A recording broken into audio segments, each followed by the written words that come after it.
Hi, everybody. This is Silvio Canto in Dallas, Texas on Wednesday, August the 24th, and welcome to our commentary. Today, we're going to talk about two major topics. Some new information that certainly confirms that the country is entering into a recession. And we're also going to talk a little bit about the governor's race in Texas between Governor Abbott, who's seeking reelection, and former Congressman Beto O'Rourke, who is running as the Democrat. So we're going to talk about those two stories primarily today. But I want to begin. I have a post over at the American Thinker today. You know, every once in a while, you got to change the conversation and talk about something other than politics. So today I wrote a post about what's happening in Russia. A lot of bad things are happening in Russia, of course, because of Ukraine and the number of Russian soldiers who are being killed in Ukraine. I mean, it's a pretty high number percentage-wise. It's a pretty big number of young men who are being killed there. So the Russian government, I'm not sure if this is related to Ukraine or just a coincidence, but the Russian government has announced that they will pay a woman $16,000 if you have 10 children. So if a mother has 10 children, you will get a check, the equivalent of $16,000 after you have 10 children. Now, a lot of you are probably asking, why is he doing that? Why is Putin doing that? Why is he going to that length? Well, the big problem is that Russia has a real population problem.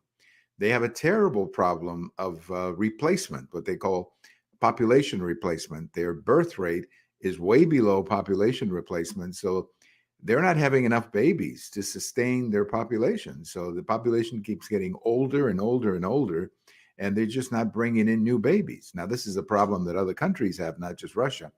But they think that by actually paying a woman $10,000 or $16,000 for having 10 children, that somehow that's going to increase the number of babies. I mean, I don't know. I'm not sure how to react to that, but it is what's happening in Russia. I guess if you have 7 or 8 already and you go for number 10, maybe that might be an incentive. I don't know. I don't know. I don't know what women in Russia are thinking, but I did find this particular story very interesting. It's my post over at the American Thinker today. Again, you can check it over at the American Thinker or my blog, or I post it over at the Facebook page as well. Well, let's talk about the two big stories today. The first one is the U.S. economy, and the second one is the Beto O'Rourke, Governor Abbott campaign. Let's start with the economy. There are 3 bits of data that came out in the last 24 hours that certainly point to the direction that the economy is going to slow down if it's not already in a recession. Now, remember, last month when the GDP numbers came out for the second quarter, many people said 2 consecutive quarters of negative GDP growth translate into a recession. That's kind of been the classic definition of a recession. The White House said no, that doesn't really apply to their recession because, I don't know why, but that's what they said. Well, the problem is that there's now other data that is even more important. For example, business activity is down. Number 2, more and more companies are signaling significant layoffs. And I'm talking about companies that you recognize, like the Ford Motor Company, other retail outlets that are simply cutting back on the number of people. They're cutting back on the number on the hiring or laying off some of the people they have already. So those are big signs that normally when you have layoffs, that's what happens when you have a recession. And another very interesting sign is that the number of home sales is down. I don't know about you, but whenever I go walking around in the last couple of years, whenever I've gone out for a walk, it seems like if there's a for sale sign, it's gone real fast. Like if it's up on Monday, by Wednesday, it's gone because the houses around here were selling like hotcakes. Well, that's not the case anymore.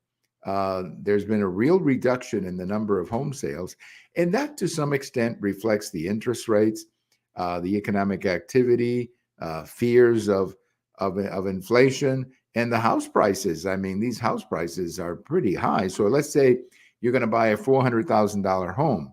Well, you got to have a pretty significant down payment to get into a house like that. So Overall, I think we can fairly say that the signs that we are headed into a recession are pretty clear.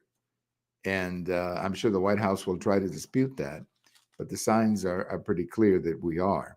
Well, let's talk a little bit about the Abbott O'Rourke campaign here in Texas. Again, Governor Abbott versus former Congressman Beto O'Rourke.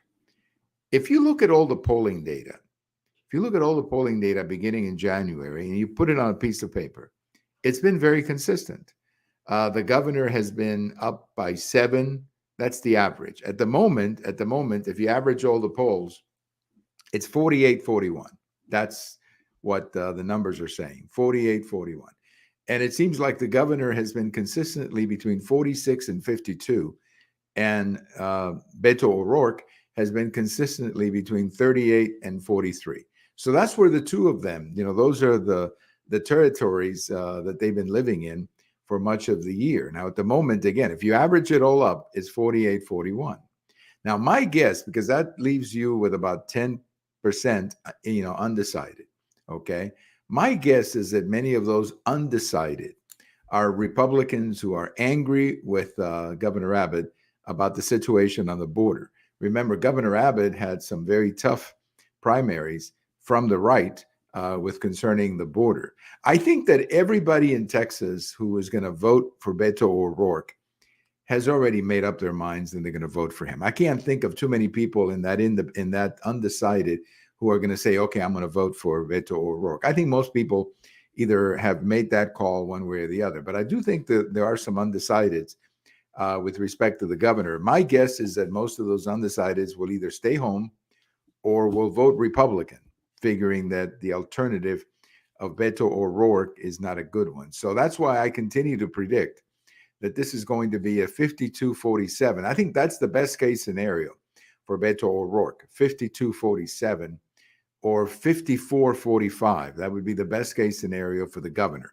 54-45 for Beto O'Rourke, 52-47. I think it's going to be 54-45 in favor of the governor. And frankly, the reason is very simple. I just don't think Beto O'Rourke has run a very good campaign. A lot of the excitement that there was with him back in 2018 just isn't there anymore. And a lot of that has to do, of course, with the bad economy overall, the unpopularity of Joe Biden. He's not asking Joe Biden to campaign with him here in Texas. So I think that tells you all you need to know. But I just think Beto himself as a candidate has not been as interesting as he was back in 2018 when he ran against Senator Cruz. So I continue to say it's going to be 54-45 in favor of the governor, maybe 53-46 in that range, but the governor will be reelected fairly easily on election day. Well, I guess another big story today is this idea that we're going to cancel college loans. That is so stupid. Number one, I understand it's bad for the economy because it's inflationary. But the real problem for me is the morality of this. The idea that you are going to tell someone that we're going to forgive your loan or part of it, and it's going to be paid for by people who did it the right way and paid off their loans, or frankly, many people who never went to college. Something like 47% of the American people go to college. So we're roughly a country half and half. Half go to college, half do not. Many of the people who don't go to college are people who are self-employed. They go to trade schools or they get their own professions, like a plumber, like an electrician. I mean, you can make a lot of money in this country being a truck driver, an electrician, a plumber. Those people are auto mechanic. Those people are doing quite well in this country, and they can work for themselves by those having those trades or those professions. So I think a lot of those people are going to be very angry, and they should be angry with the Biden administration. I think this is one of those decisions that really shows you how the Democrat Party has changed. It's just hard for me to believe that the Democrat Party 20 years ago, under Bill Clinton, for example, would have chosen something like this. I think Bill Clinton would have been smart enough to know that politically this was something he did not want to touch. But, this is a very liberal administration. Certainly the people around President Biden are very, very liberal. And I think they're hurting, in my opinion, they are really hurting the country, and they're hurting the president. I mean, they are bringing down his approvals with decisions like this. Now, people will argue they're doing this for political reasons, meaning that they want to get the college student vote out, and there may be some truth to that. Some college students may vote for them because they're basically paying off their loans or canceling their loans. That could be true. I mean, there could be that factor. But I think overall, a lot of the people who are going to vote are going to say no, thumbs down. We don't want you forgiving loans. We don't want you canceling loans. That's just not that's not what we do in the United States. I mean, that's simply not an idea that we should live with here in the United States. Well, we got a couple of things on this day in history. We say happy number 62 to Cal Ripken. I'm sure you know who he is, the great baseball player with the Orioles. He was the one who broke Lou Gehrig's consecutive game streak.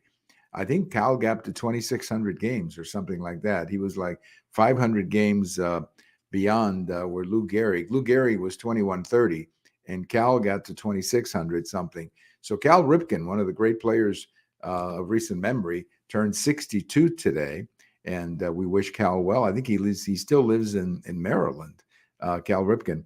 And we just got the news about an hour or so ago that Lenny Dawson, who was one of the great NFL quarterbacks of all time, he was the quarterback with the Kansas City Chiefs. He played in the first and in the second, or the first and the fourth Super Bowl as the quarterback for the Kansas City Chiefs. He passed away at age 87. He was one of those traditional quarterbacks, back in the day.